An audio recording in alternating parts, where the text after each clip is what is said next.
Welcome to the Triage Podcast with me, Gary McGowan, and my co-host, Mr. Paddy Farrell. Paddy, how are you this week? I am positively fantastic, young Gary, young Lord Skinny Gaz, as you are affectionately known now that you are on the old TikTok, sorry, whatever it is. Um, you are Lord Skinny Gaz, if I'm not mistaken.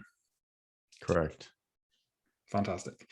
And today we are discussing a topic that continues on from the fat loss series that we have been running. And this is obviously a little bit more pertinent to our female listeners, but obviously if you coach females yourself, you are a personal trainer or a coach, etc., or you just like listening to the smooth melodic voice of Gary as he says nothing on the podcast, then follow along. So today we are discussing, I suppose that we would call it, is fat loss harder for women, or is fat loss different for women?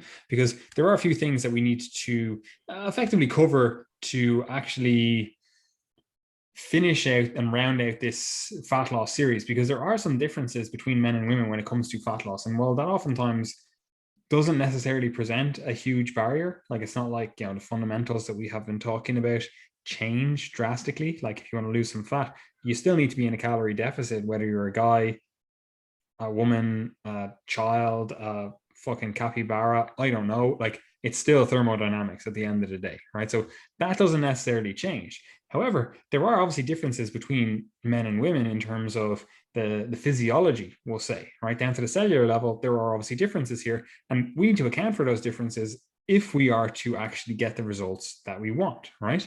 So and that's what we're discussing today. What are your initial thoughts, Gary? Like if someone comes up to you or messages you on Instagram or whatever, and they're like, is it harder? Is the fact that I'm a woman going to make it harder to lose fat? Like, what are you saying? What's your initial, elevator pitch, if it will, like 30-second answer? My elevator pitch would be that on average, fat loss is not necessarily harder for women, but that there's certain circumstances within the month, within the year, within the lifespan that can certainly make it more challenging. And obviously, there's a number of unique aspects to female physiology, but zooming out from just the individual physiological aspects like hormones or whatever, there's also the very obvious things like childbirth, for example, which presents a barrier because obviously if someone is on the path to losing body weight, they're not going to be doing that during pregnancy. And if a woman wants to have, let's say, 4, 5, 6, 10, 12, 15 kids, they might be taking 5 to 10 years potentially of their life out to basically have their kids, and it's very difficult for them to engage in a prolonged period of fat loss, obviously. And with that comes not just the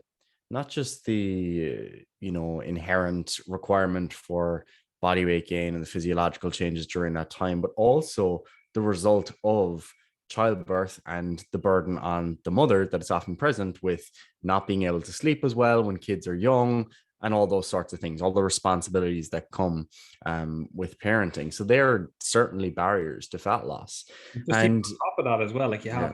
I can't remember the actual name they gave it, but I think it's like the depleted nutrient hypothesis, where like basically you need like 2 years, I think it is the time frame in between children to actually replete a lot of the vitamins, minerals, fatty acids, etc., that you used up to actually basically photocopy the human race, which is very beneficial. I like humans. Like you use up a lot of nutrients. So being in an extended fat loss phase, post-pregnancy, in that kind of postpartum window, is not necessarily a good idea for a lot of people, especially if they haven't had the most nutritious diet going into that. And then obviously, again, on top of that, you could be breastfeeding as well. So like, do you want your milk supply to be impacted as well? Like there's a load of things. And like you said, like we could be talking about, even if you only have like 3 kids, like a relatively low number of kids, especially in Ireland, like, we like to have lots of kids. And like I come from a family of 10, but yourself, like we like to have lots of kids. Like if you're having lots of kids, you could literally, even if it's like, say, let's see, if only 3 kids, like you could still be effectively out for 3 years in terms of, the actual pregnancy itself, the recovery after that, the breastfeeding, the first, 1 to 2 years of a child's life. It's just harder in terms of getting back into your normal, like potentially you want to go back to work, and like all that kind of stuff. And as you said, like the societal burden generally falls on women to look after and raise children. So we could be looking at 10 years. So it is a significant amount of time out of your life. Like what is the average life expectancy in Ireland? I think it's 81 or something like that. It's like that's 1/8 of your life potentially. Yeah, and this is the thing. Like the reason I actually led with the discussion of pregnancy and childbearing is because people don't often think about it. I think the vast majority of discussions around female physiology and fat loss relate to, the menstrual cycle or the pill. And this is probably because a lot of personal trainers tend to be like young in their 20s. But I mean, for women who are starting to have kids in their 20s, let's say 25 to 30, and you want to have, a good few kids, or you're spreading them out by a couple of years, you could be talking any time period between 25 and 35, or even 25 and 40, where someone might be, allocating so many of their resources, both physiologically and in terms of their attention and time, to rearing kids. And even if you're, gaining weight gradually during that time, maybe you don't get back to your pre-pregnancy weight, then that starts to really accumulate as a barrier over that period of time. So very clearly, that is something that is a significant challenge for fat loss. Now, with that said, many women don't want to have kids, or many women mightn't have kids until later, and they mightn't be in that position right now. But one of the things that does present a challenge that's relatively constant, for a lot of women anyway, is the menstrual cycle. And before you get onto that as well, like even if it is a case that you are trying to, potentially set yourself up correctly, I suppose is the right term, for having children, like being in an extended fat loss period or being excessively lean is probably not going to put you in the most fertile position, so it's like you have to account for that. And that's something that can be really hard, especially for like, bikini competitors or people like fitness influencers and whatever else, because you definitely see this a lot more these days, where you'll see people who were clearly like, hammering drugs or whatever, like even if it's just like fat burning drugs or, fucking, I don't know, whatever. They're just hammering drugs. And then all of a sudden you're like, oh, they went through this period of time of like 6 months where they clearly intentionally gained some fat. They clearly intentionally, took out all the drugs. They, stopped exercising as much or excessively, just in an effort to try to get pregnant. And sometimes you see for these people, they're like, oh, I'm really struggling with this. It can take like 2 years to get into a good position with their health. So like, just because, again, I know on social media and stuff, it is portrayed that, oh, you have to be excessively lean and you have to be, fucking huge boobs, huge ass, and whatever other huge lips, whatever fuck it is that, the algorithm favors. That can be antithetical to whatever that word is. That can be against your actual goals of having children. So we have to also think about that stuff longer term. Like it can't just be like, oh, I'm just going to go on a fat loss phase. And well, obviously, again, we will talk about the more nuts and bolts stuff. It's like you do have to have that little bit of a, let's step back here. Like, what are your actual goals in life? Like, and I've said this before, I'm like, I'm not going to do steroids, at least not now anyway, because I want to have kids. I'm like, I could literally, you think about this for our business, me and you, the two of us would just fucking hammer a load of tren, right? Get huge, get up to fucking 300 pounds, shred it. I'm like, let's do all the drugs. But that goes against both of our goals of having children in the future, So it's like, I'm not going to do that because it potentially sacrifices that thing that I care about more. And as a woman, because of the fact that you, fortunately or unfortunately, have to carry that baby and have to actually be the photocopier, like as harsh and crass as that sounds, it's like you are the one that's actually continuing life on this earth for the human race. So it's like you have a pretty fucking important job. So you actually have to plan ahead a little bit. And I think this is also why women are a bit more mature in general than guys, because guys were actually just fucking stupid. But it is something that, again, just oftentimes does get missed in this discussion of fat loss for women. Yeah, and with that said, I think another important point on that is like, you don't have to listen to that and be all terrified that if you want to have kids, it absolutely requires you to get fatter and fatter over time, because that's often not the case. There's many women who get back to their pre-pregnancy weight and healthy eating, etc., as normal, but it's just to note that it's certainly a barrier, and one that maybe isn't acknowledged as much as some of the other barriers. Now, some of the other barriers that would be acknowledged would be the menstrual cycle, which is something that we've given quite a bit of lip service to in the past, but it's something that I think remains fairly poorly understood, both in terms of, well, firstly, like for an individual woman, like when does her cycle start, when does it end, what are the different phases, what are the implications of that, so for the individual woman, but then on average as well, like what's the general cycle length. So like we've gone over this before, but in summary, I guess, so the average cycle length, which is really important to just note that it's an average, it could be anywhere from plus or minus 20 if not more days, but we're talking about around 28 days. That's the kind it's of, not even an average. It's actually just this make up. Yeah, it's like no one has this. Like realistically, like if it is an average, that means that there's people out there having like 15-day cycles, which is just not happening. Like that might happen occasionally, but it's not happening regularly. So it's definitely not an average. It's definitely not a median. It's basically just a fucking made up. An ideal. It's a textbook ideal. Okay, so the 28-day cycle, let's just go with it. Okay, first 14 days, very simply, is follicular phase. Second 14 days, luteal phase. Just think of it like that. Ovulation happens in the middle. Okay, that's the real simple breakdown. The first 4 to 7 days or so will be menses, or your period, within that follicular phase. So that's a very simple breakdown of the menstrual cycle. There's a number of different hormonal changes that take place during that time, and the important thing to understand here is that we're not just interested in the hormonal changes because they allow you to gain body fat or lose body fat or whatever, but rather that they impact your overall energy expenditure a little bit, and they impact, even more importantly, I think, your appetite. This is probably the biggest barrier that can arise, because the hormonal changes that take place throughout the cycle effectively lead to an increase in body temperature as you move along your cycle towards the end.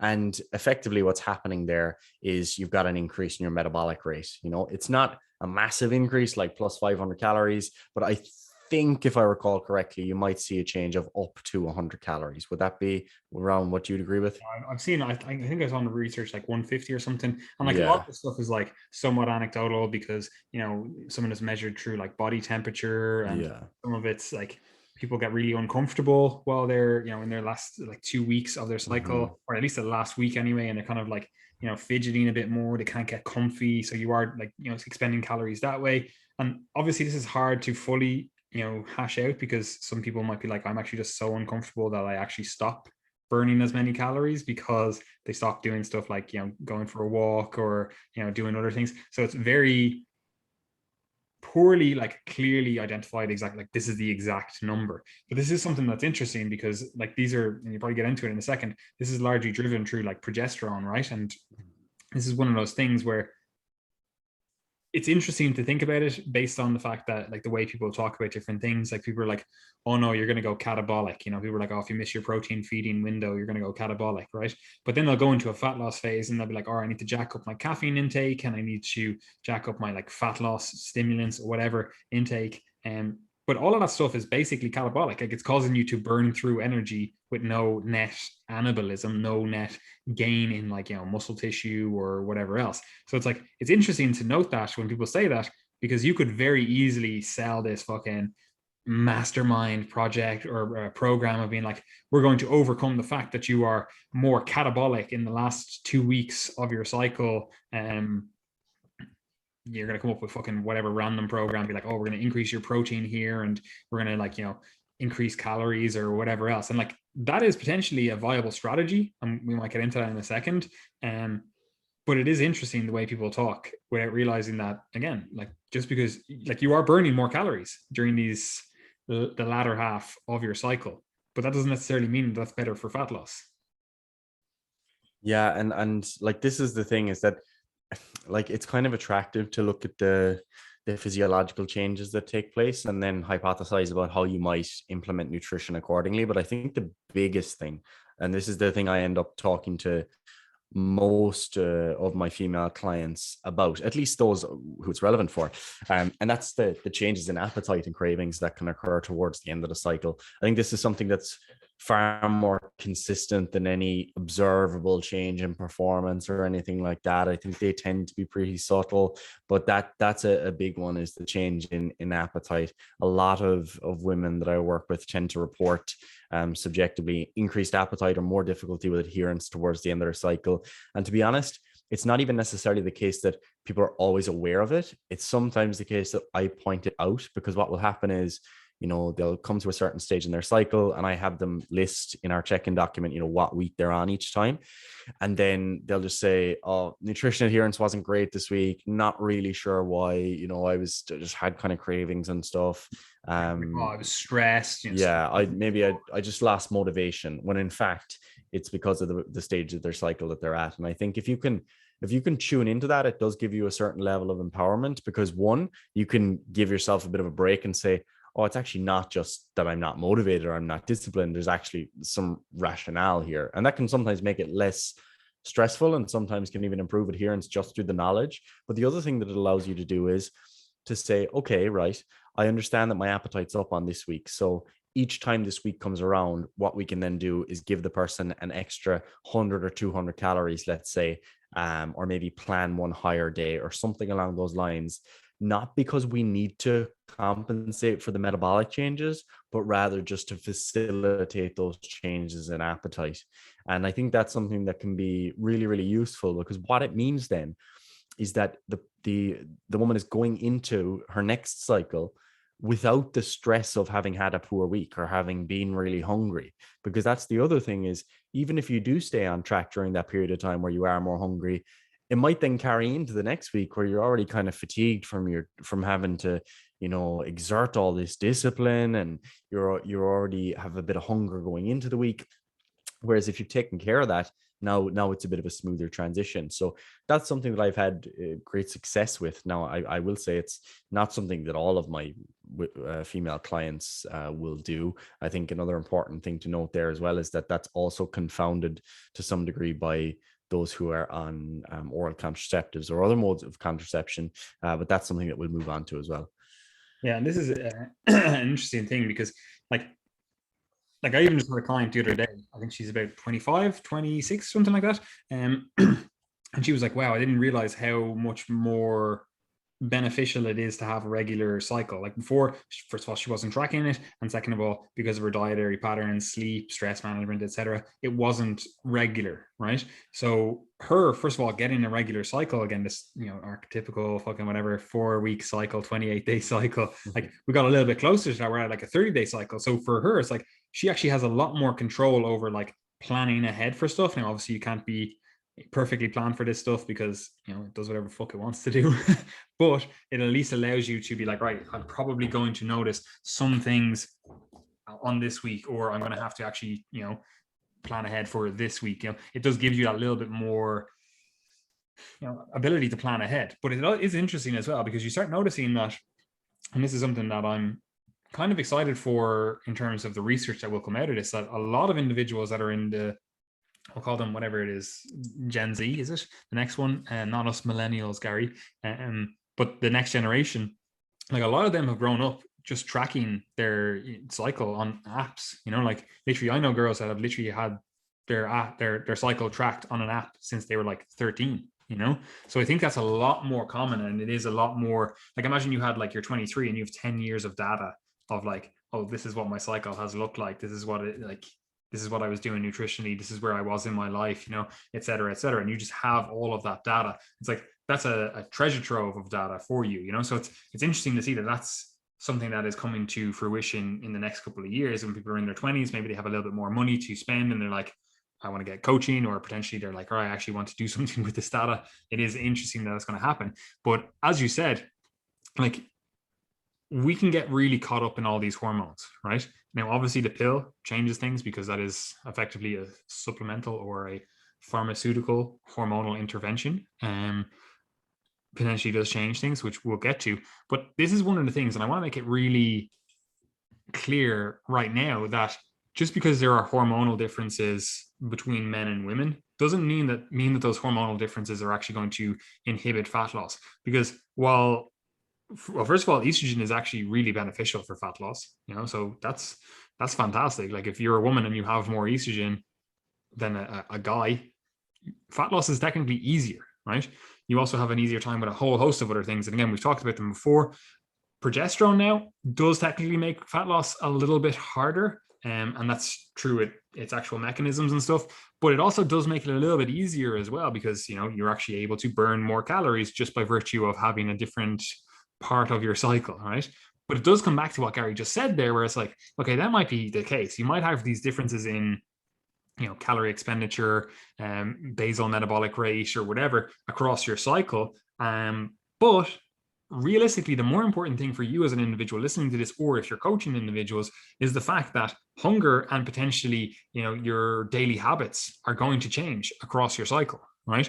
And if you, again, like Gary said, if you have a cycle and you're like, all right, I know on week 4, for example, you just feel fucking hungry. Whatever you do, you just can't satisfy that hunger, Like you have to account for that in a fat loss phase. Like don't set yourself up for the shittest time ever, the worst experience dieting, if you're like, right, I'm going to try eat at a 500 calorie deficit. And even though I know, even when I'm eating at maintenance, it's hard for me to stick within these calories, during this last week. Again, it's different for everyone, but whatever it is for you, maybe it's the last 3 days, whatever, right? If you're like, even at maintenance, it's hard for me to stick to the calories. Like if you think you're going to eat at a 500 calorie deficit on top of that, it's not going to happen. So don't shoot yourself in the foot going forward and being like, oh, my diet's a failure because every 4 weeks, I basically, overeat. Like don't set yourself up for that failure. Actually account for it in your, we'll call it nutritional periodization, which is a great pun or play on words. But account for it, and that's something that I've done with a lot of my female clients. Obviously, for some individuals, it doesn't need to be done. Some people are literally just fucking machines, and they're just like, give me the exact same calories throughout. Don't need to change anything. I just literally stick to them, So it's like, for some people, you're going to need to account for it. It can make fat loss harder by virtue of the fact that it changes your habits and obviously changes your appetite potentially. So it makes actually sticking to the diet harder. And as everyone knows, hopefully, that listens to this podcast, they know that adherence is the most important thing. Like, again, we can get caught up and we can get lost in all of the little nuances of like this physiological or biochemical or fucking whatever process. It's actually irrelevant if you're not actually able to adhere to the plan. And unfortunately, the menstrual cycle potentially makes it hard to adhere to the plan. And this is where, again, the issue lies. It's not the actual hormones. Like, obviously, these changes are driven by hormones, right? But it's not the actual hormones being like, oh, progesterone makes it harder for fat loss, estrogen makes it easier or harder, or whatever you want to make up a theory about. That's all great. All of that biochemical analysis and all that biochemical explanation is great. It all pales in comparison to the fact that it just makes adherence harder. So that's the thing we need to focus on.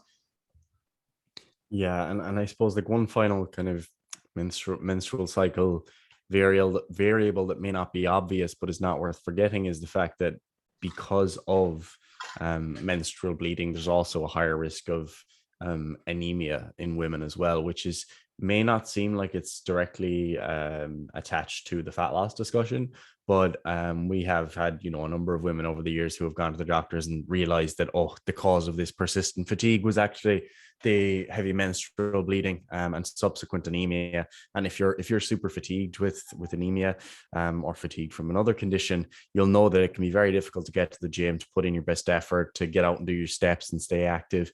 So that's certainly something that can play into the discussion again. So again, just another barrier, I guess, that can be present. And I suppose one thing as well to note is that like a barrier to fat loss, and this is something we plan to discuss in this, is not being able to pursue fat loss because of the absence of your menstrual cycle, or the absence of a regular menstrual cycle, I should say. And that's effectively something that men are typically not as sensitive to low energy availability as women are. Okay. And that obviously makes sense given the role of women as bearing children.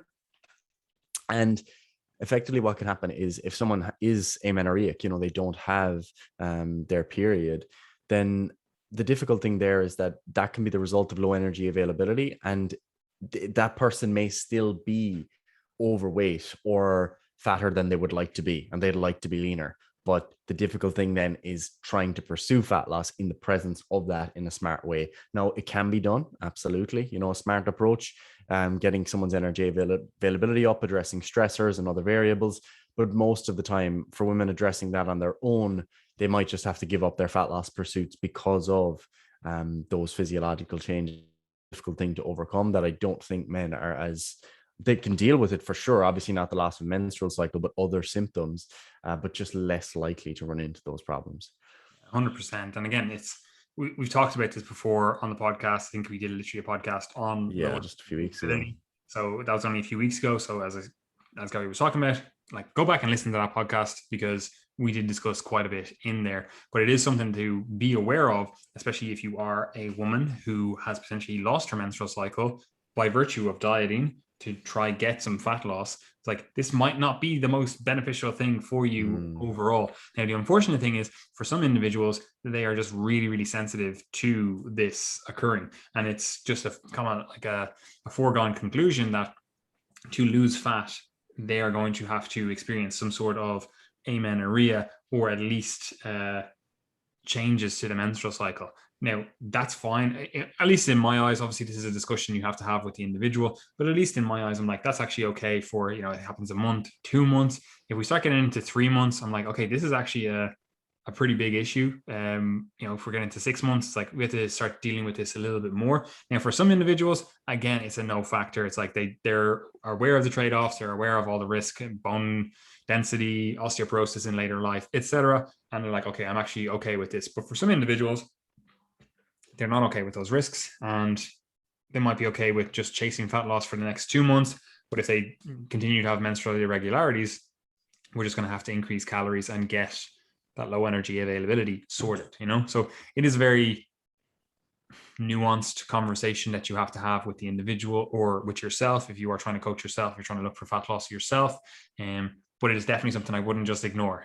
I wouldn't just be like, it's fine. It's fine. I'll deal with that when I'm later in life. But unfortunately, you can't deal with it when you're later in life, because your bones have demineralized, And just going back to that, talking about anemia as well, this is also a really interesting thing as well, where, like, you think, again, it's just anemia, it's just a bit of like fatigue or whatever. But think about, like, if it's iron, and iron is literally bringing oxygen, it's not hemoglobin, is bringing oxygen around your body, that also means to your brain. So you're not actually even thinking at your best when you have anemia, And again, that goes back to the adherence side of things, because if you're not thinking at your best, you're not able to, remain logical, rational, and, objectively look at the data and information in front of you. Do you think you're going to adhere to your diet? Probably fucking not. If you're sitting there and you're like, oh, literally so fatigued, so tired, and you're like, oh, well, I'm just going to, grab a chocolate bar or do whatever and try to get, this fatigue sorted. I'm like, it just makes dieting harder. It just makes fat loss harder. And while obviously there's a huge health complications from having anemia, it just makes, as we're just talking about here, it makes the fat loss goal a lot harder to achieve. So you need to address that before ever considering fat loss, right? And unfortunately, it is the case where people will engage in a fat loss diet, and as a result of that, they will pull out potential iron sources from their diet, such as red meat, because they're like, oh, well, it has about a few more calories from fat or whatever, so I'm not going to eat red meat. Women generally, again, especially in like our kind of culture, this kind of Anglosphere, they generally shy away from red meat. They generally tend to go towards, chicken and stuff like that. And so that can already be a barrier if you start pulling out more red meat sources, because that's generally your kind of best source for iron in the diet. And if you try pulling out more of that because you're in a fat loss phase, bad things are going to happen, right? But before we get on to some of the other things that we want to touch on, especially around the metabolic adaptations, I do want to just go back to the discussion of the pill, because this is something, again, we can talk about this, average 28-day cycle, female, has a menstrual cycle that's, picture perfect textbook of like, oh, this is exactly how it looks. But the pill actually does change pretty much everything, right? And if you go online, social media, whatever else, you'll see people say that, oh, the pill is the reason you can't lose fat. And I don't think that's really the case. Like, that was probably or potentially the case for some of the first, maybe even second generation oral contraceptives or contraceptives, like female specific contraceptives. But it's not really the case for some of the newer ones. However, for some individuals, and this again goes back to talking about estrogen and progesterone, a lot of the issues around either of those hormones has more to do with the ratio of those hormones, right? And if you're taking a synthetic estrogen, synthetic progesterone, the ratios of those might be not ideal for your physiology. And this is a little bit beyond the scope of this podcast, or beyond the scope of what like personal trainers or coaches should be talking about.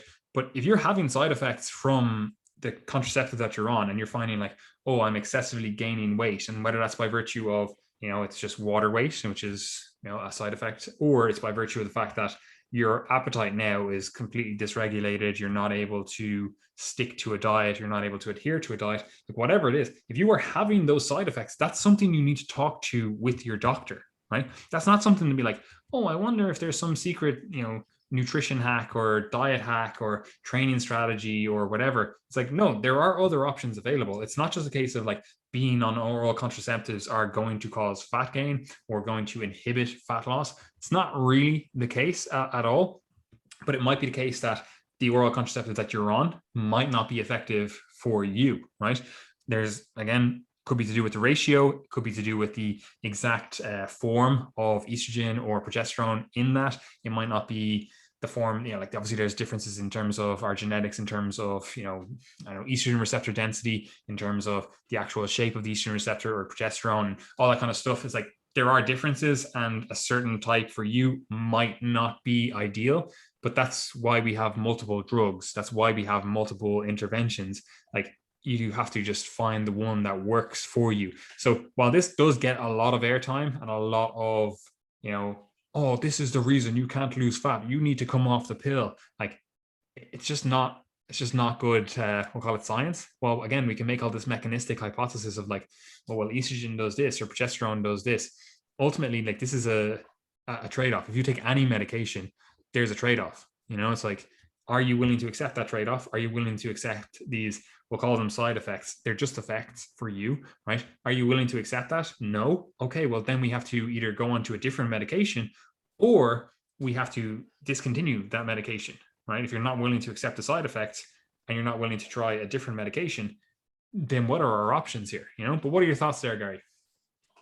Yeah, absolutely. I mean, like, I think that there's a lot of kind of fear mongering around contraception and the pill, and I think it's often talked about as if it's just kind of a homogenous thing, like there's just one pill, whereas very often, like, at least if you're working with a good doctor, they're gonna probably play around with either the dosage or the type of the pill or other contraceptive options if someone is having adverse effects. So if you find that your appetite is way up, maybe they'll change to something else. So it can be a barrier, but I mean, honestly, I think on average, I don't think it's going to be something that's holding you back really from losing body fat, at least, as you say, the more modern pills. Some of the earlier variations certainly had some more adverse effects, but yeah, I mean, it is something that is an important thing for many women, that they want the contraception, but also there's other indications for the pill too, for which doctors might put someone on it. And I don't think that there's a downside from a fat loss perspective, really. Some people do notice their appetite is increased, or maybe they retain a bit more water and stuff, but I mean, there's no major effect that would offset the effects of a calorie deficit. You're still, if you're adhering to a good solid nutrition protocol, exercising regularly, etc., I wouldn't expect it to be something that stops your fat loss. Yeah, and also just remember, the vast majority of the people that are talking about this stuff in like health and fitness spheres, they're on synthetic testosterone anyway. So it's like, why are they allowed to take drugs and you're not? Supposedly the drugs that they take, perfectly fine, but the medically prescribed drugs that you take, no bueno, don't take it. It's going to inhibit fat loss. Like, it's just poor thinking. Now, obviously, testosterone and the progesterone and estrogen have different effects in the body. I'm not trying to say that they're the same thing, but it's just intriguing that you see these people willing to take a drug that was made in some lad's bathtub, and this drug that you were prescribed by a doctor is supposedly the bad one. Yeah. Doesn't really make sense. But anyway, I digress.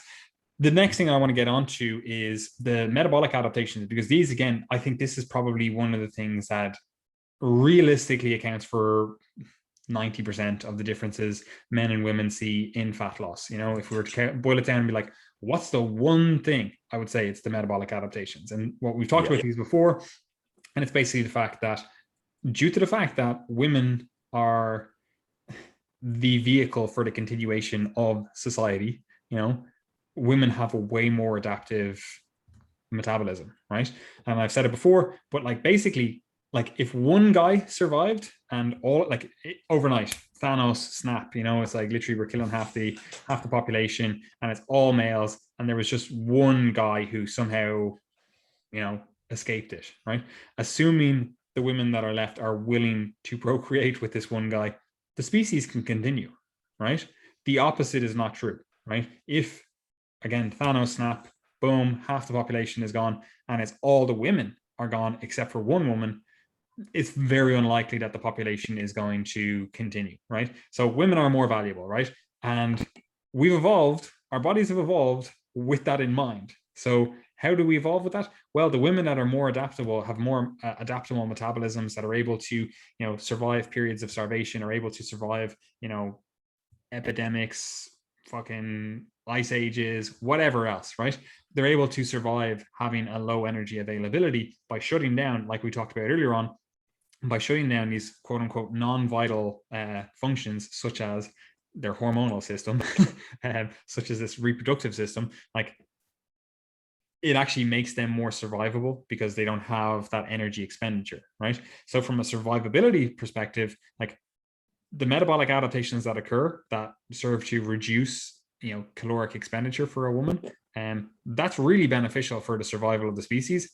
Really, really fucking shit for fat loss, like really bad. Because you think about it, a guy goes into this 500 calorie deficit and is like, right, cool, I'm going to lose, a pound per week or whatever he thinks he's going to lose based on that, calculation or whatever. He's like, that's what I'm going to do, 500 calorie deficit. If a woman goes into a 500 calorie deficit, like the first week, maybe she loses a pound, but then all of a sudden her metabolism adapts like super quick. And it's like, oh, you thought you were in a 500 calorie deficit. Now that I've, reduced your metabolic rate, you're down to a 300 calorie deficit. Then the next week you're down to a 200 calorie deficit. And the next week, 100 calorie deficit. And it does this by virtue of reducing NEAT. Usually that's the big one where, you just stop moving as much. You generally get a lot colder. So like thyroid hormone output and everything goes down. And ultimately, again, it affects your adherence and it puts you in a position where fat loss is just far more difficult, right? So that's the big one. And we've talked about it multiple times on the podcast before, so I don't think we need to do a huge deep dive on this, but everyone's metabolism adapts to the calorie load that you are putting into it. So if you're eating less, your metabolism goes down slightly. And again, this is adaptive. It's not damage or anything like that, because as soon as you put more calories in, it's going to go back up. It's going to go back to this quote unquote normal level. But it is something that's going to inhibit fat loss because, again, it comes back to calories in, calories out. And if you're eating in a deficit and that deficit is getting smaller and smaller because your body is adapting and not burning as many calories anymore, you're not going to get the fat loss results that you want. What are your thoughts there, Gary? Metabolic adaptations. Would you agree that that is the number one? That is the master. Understand that, and you've got everything to do, well, the majority of stuff to do with female fat loss. Yeah, and I suppose like that's definitely something that is huge. And what I would put alongside it is it's a very much related point that you kind of alluded to, but that is the fact that not only do you have to deal with adaptations that are a little bit more sensitive, but also on average a lower baseline level of calorie maintenance to begin with, which is not necessarily concordant with the modern food environment. I think this is probably one of the biggest challenges for women and for just like smaller, lighter guys too. But it's just the fact that like if you're going out for food, drinks, etc., you're buying particular portions of food, it's just generally not in line with being able to lose body fat. If you want to go to Five Guys or something, get a lovely double cheese with bacon or whatever, and you're getting some fries and you're getting a milkshake, you're talking 2000 calories, it's not uncommon for a, 50, 60, 70 kilo female to be within the range of, 1500 to 2000 calorie maintenance. So it's very difficult to fit in those things on a regular basis. It doesn't mean you can't do it. It just takes a lot more work than for me. Like me at the moment, for example, like I'm eating at least 4000 calories a day, which means that if I want to go out for food, or I want to have a beer, or I want to have, I don't know, a Coke or some sweets, I don't have to think twice about that stuff just from a calorie perspective. I can just do it. It's just not a big deal. Whereas for someone with maintenance of 1500, there's just so much extra thought and planning that has to go into these things that then limits your social life and your capacity to be able to engage in a fat loss plan long term while maintaining that social life and your career, etc. So yeah, the food environment and the social life of many people, even the professional life where people have to eat out on lunch meetings and stuff like that with business, they're very difficult things to put together. So that's definitely a huge barrier alongside the adaptations that then take place as you do it here.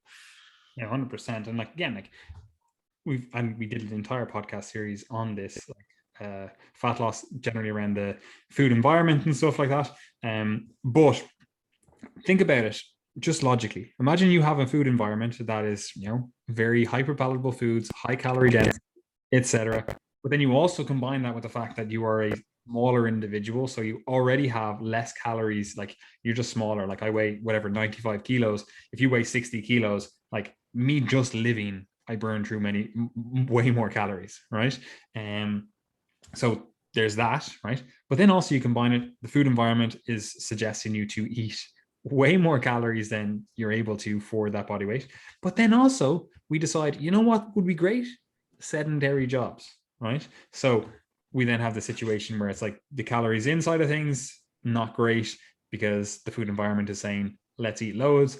The calorie outside of things is you're a smaller individual and you now have a sedentary job, right? So fat loss for individuals, if you're literally fucking a 55 kilo female and you want to even lose like 2 kilos of body fat, not uncommon to have to be on 1100 calories, And I know in social media these days, you're like, oh my God, 1100 calories, your coach must be fucking awful for putting you on that.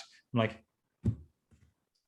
there's no way around it for some individuals. It's like you shouldn't feel bad by virtue of the fact that you just have to eat less calories because you have a sedentary job, because you are a smaller individual, because the food environment is, difficult to navigate as well. It's like it's just the way it is. Now you can obviously go for a much slower fat loss phase and be like, right, I have a maintenance of 1500. I'm only going to go into 1400, but then you're literally dieting for 2 years to lose 2 kilos. And it's like, you'd be better off just eating 1100, getting it done in fucking 8 weeks, So it's like, we have to look into those things a little bit deeper, So that's a lot of, again, if we stopped it here, you'd go away from this podcast knowing that, okay, that's the difference. There's the difference between men and women in terms of fat loss, right? But there are some other things that are, really quick to go through. First one is that body fat distribution is obviously different between men and women, in general. Obviously, we're talking in generalities here, but that can make it like you can be looking for an unattainable goal. Like you can be looking for something that just is impossible for female physiology. Not impossible, I shouldn't say that, but a lot harder for female physiology. Like if you're looking for striated glutes or you're looking for striated quads as a woman, like you're gonna have to be dieting hard. You're gonna have to diet for a long time. If you're looking for relatively lean abs, that's a lot shorter of a diet for a woman. For a guy, not so much. Abs, that's the last thing for guys to come in, right? So that is something to be aware of, that first of all, fat distribution is different, but forget about the comparison between women and men. Like that's, I think a lot of people would understand that like women generally hold more fat, and also they hold it in their legs, their lower body, right?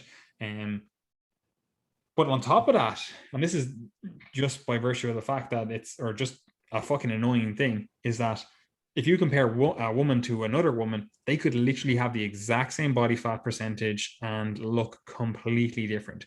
Like if you just genetically, because of your parents or whatever, you just store body fat in your boobs and your bum, like you could be 35% body fat, and you compare yourself, if you you store it favorably there. You could compare yourself to someone that stores it less favorably, and you're like, they have no boobs, they have no bum, and they store it all in this kind of like central adiposity, more of this like male body fat pattern. You compare those two individuals and you'd be like, oh, this person that stores it more centrally, they're really overweight and whatever else. Whereas this other individual that just stores the exact same quantity of body fat in their boobs and their bum, all of a sudden they're a social media icon. They're like, oh my God, like you have the ideal physique and whatever else, you know? So it's like, you have to actually be realistic with your goals, your ambitions, with the genetics that you have.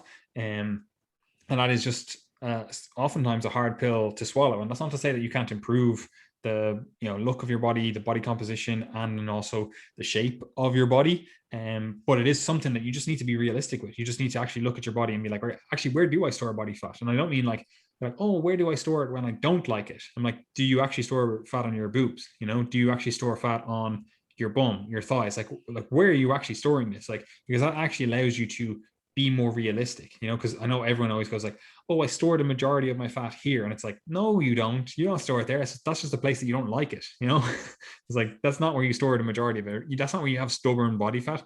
That's just where you would preferentially like it to go. Right. So that is something to be aware of. And then somewhat like, and it's really apparent, especially because like women will give out about stuff that it's just like it's necessary for female physiology. Like women will give out about like fat just below their belly button, and I'm like, this fat here is literally evolutionarily designed so that it keeps you fucking reproductively healthy. It's like we want to have a fat store near our reproductive organs. It's like this is beneficial. It's the same reason, like, well, it's not the same reason, but it's the same like evolutionary thought process of like, why are men's testicles outside the body? It's because, oh well, actually being slightly cooler is better for sperm production.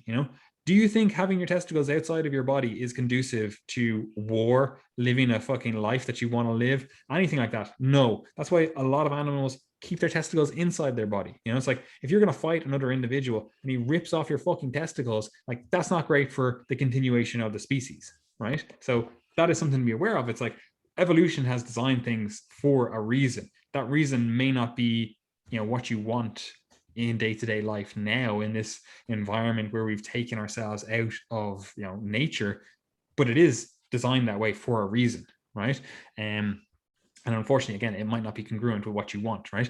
And related to this is the fact that oftentimes like female anatomy, like the structure of their bones, puts them in a position where they have features that they don't necessarily want, right? And they don't necessarily like the look of, right? And this can be misconstrued then as like, oh, I just need to lose fat.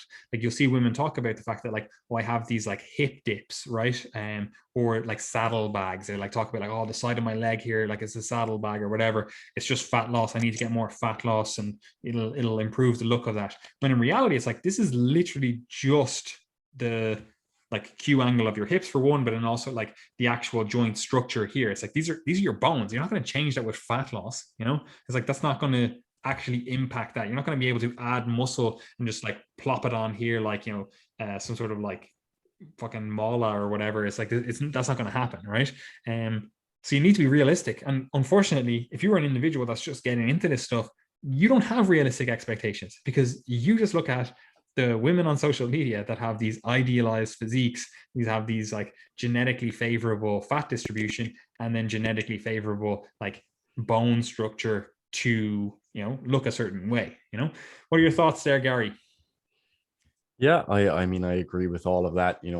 Body fat distribution is something that varies both, within and across the sexes, so I mean, like guys complain of the exact same thing, they'll like, for me, for example, I have the classic kind of android body fat distribution where I store a bit more on my abdomen. So my abs will disappear, but I'll still have like veins in my arms. My legs will look quite lean. My face will always be lean. And there's pros and cons to that. Like I'd like to see my abs more, I'd like to see it at a higher body fat percentage, but at the same time, I like when my arms look kind of veiny, and I like when my face looks a little bit leaner. So there's always going to be pros and cons, and you just kind of have to take that and just recognize what you can and can't change. There's almost always some advantage to the things that are downsides, as you say, the evolutionarily conserved body fat distribution for childbirth, etc. And yeah, look, just it's not worthy of your attention if it's not something you can change, and recognize that it's most often those things that you can't change that people will prey on the most. You know, you've got lots of special exercises to fix your hip dips and all that sort of stuff. But yeah, just try to keep your attention away from that. Yeah, which brings me to the next point, and it's probably if the fact that women have metabolic adaptations that are less favorable for fat loss, if that's the number one, the number two is actually the fact that women are exposed to utter fucking shit online with regards to nutrition and training, right? It's definitely the number two issue: ineffective training programs and ineffective diet strategies. And that's by virtue of both individuals preying on these individuals, these other individuals that are looking for fat loss. Like they're like, oh, here, have this cabbage shake diet, right? Or like, here, follow my, fitness plan. And it's like, this is actual crap, right? The only reason it works for you is because you are the genetic elite, and you have favorable fat distribution and favorable bone structure, right? So like ineffective training programs and ineffective nutrition protocols, probably the number two reason that women have a much harder time with fat loss. That's not to say that men aren't exposed to other crap online as well. For sure they are. But by virtue of the fact that, for the last, whatever, we'll say 70 years, like lifting weights and getting manly and jacked has been seen as a male endeavor. Like there is better information there. And then also in the field of like nutrition and stuff, a lot more research has just been done on guys. And because of by virtue of the fact that a lot more guys stay in like structured athletic endeavors, like, sports and whatever else, for longer throughout their life. Like I think it's like the average dropout or the stopping of exercise for women is 14, something like that, or around that age. And so if you're a guy and you're going through your formative years and you've been on a football team and they get like a nutritionist to come in every so often, and you're getting exposed to, hopefully better information from a more reputable source, like you end up with a more educated culture, population, whatever, of the individuals that get that. So that is something to be aware of. And especially if you are a woman, like you probably know your friends, are the nutrition knowledge that they have is purely by virtue of the fact of whatever they've been exposed to in random magazines that they follow, or random fucking accounts, whether they're fitness accounts or just other women that they follow that are like, oh, I like her style or what she stands for or whatever else. And they might know absolutely fucking nothing about nutrition or training or whatever else.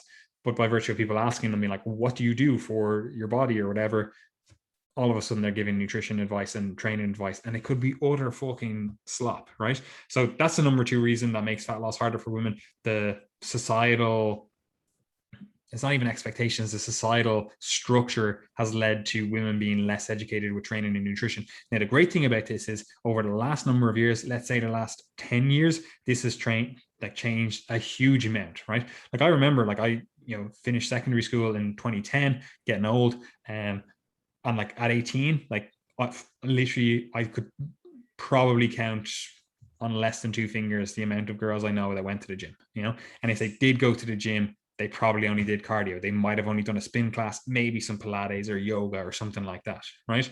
Like it was never, ever structured resistance training. Now, obviously, this is just an Irish experience. It could be different across the world, but definitely in the last 10 years, a lot more women have gotten into like properly structured resistance training. A lot more women have gotten into like properly structured diets and nutrition protocols. So it is definitely changing. However, we still have that legacy of like, if you were born before, I don't know, whatever fucking, 2000, you probably have been exposed to absolute utter crap online, and even offline as well. And then also you have to go through a lot of fucking crap to kind of find out what is effective if you are a woman, because there are some differences between men and women in terms of what we have to do, nutrition, training, etc., whatever, right? So that's the number two reason for me that fat loss is harder for women. Do you have any thoughts on that, Gary? No, I agree with all that. Fantastic. And then we have the final thing that I want to just touch on, because if we don't, we're not going to have completely talked about everything, right? And that is that there are obviously female specific issues that do actually make fat loss harder, right? But we're talking about the general here. We're talking about the average, individual. If you have a medical condition that makes it harder for fat loss, for example, like PCOS, it's a female specific issue, or at least I think it is. It's a female specific issue that potentially does interact with your ability to lose fat, right? It interacts with, like, this, we'll call it insulin resistance. And again, there is stuff there that we could talk about in another time, actually.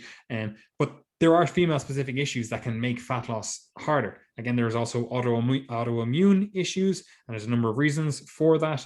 But that can also make fat loss harder. Like if you have like Crohn's disease, or you have like really poor digestion or whatever, which are a little bit more prevalent in the female populations, like, it's going to make fat loss harder, potentially. You might actually make fat loss easier because you're not able to fucking eat, which is not great as well. But it is something that we need to consider, right? So there are female specific issues, but it's kind of beyond the scope of this podcast right now, because we're talking about the average. That would be like saying, like, is there difference between men and women in terms of fat loss? And all of us just talking about, like, prostate cancer or something. It's like, this is not the average, right? We need to talk about the average first of all, and then we can deal with the outliers or the specific cases that are only for women, and like, obviously some of them are, I shouldn't say only for women, more prevalent in women. Like, you can get breast cancer as a guy, for example, but that's beyond the scope of this podcast. So Gary, do you have anything else to say to wrap this up? And if not, where can people find us?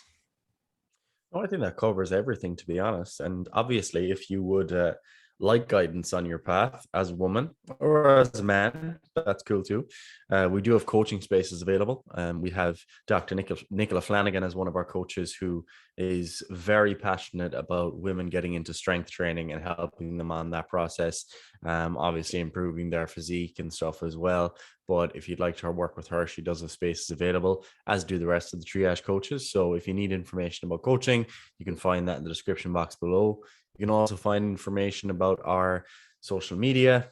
Follow us on at Triage Method. All the content we're putting out goes there at the Triage Method Instagram. You can also follow all of our individual coaches. We do have nutrition only coaching as well, which is worth noting. So if you're someone who, you might want help with your fat loss, or you might want to get your diet in order, but your training is on point, we do have that option as well, where you can just work with our nutrition coaching team. If you're a coach yourself and you want to support your education, you can join the Triage Method Coaches Corner. We do have a newsletter as well, the Triage Method newsletter, which you can subscribe to. And we've got our social media, as I say. I would recommend that if you like what we're doing, do share the podcast on your social media, even on your story. Let people know that you're listening to it, recommend it to a friend, and maybe even leave a rating and review if that is an option on the podcast platform that you listen to. Fantastic, Gary. Anyway, I have nothing else to say, so I hope everyone enjoyed that. And if you do have any questions or anything, you know where we are. You can always reach out. And I hope you have a fantastic week ahead.